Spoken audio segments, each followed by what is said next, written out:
registered nurse ako from FEU before ako mag-front row.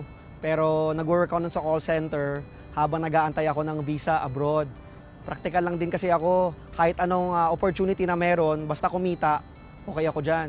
Ayun, habang nag-work ako, medyo kapos sa income, kapos sa kita.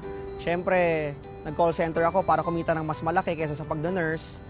Sabi ko, why not? Maghanap ako ng extra income. Kaya na-offer sa akin yung front row. Sabi ko, chance ko na to para maging negosyante. So why not? Kung in the future magne-negosyo ko, why not start today? Ayun, nag-start ako sa front row, part-time lang.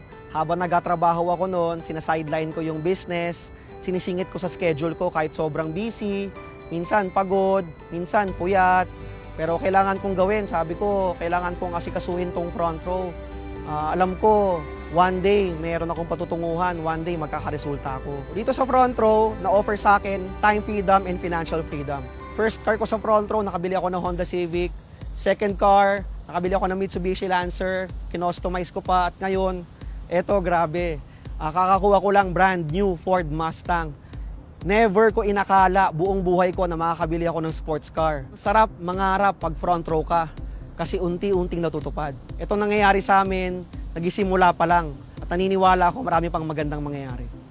Ako si Rod, I am forever front row.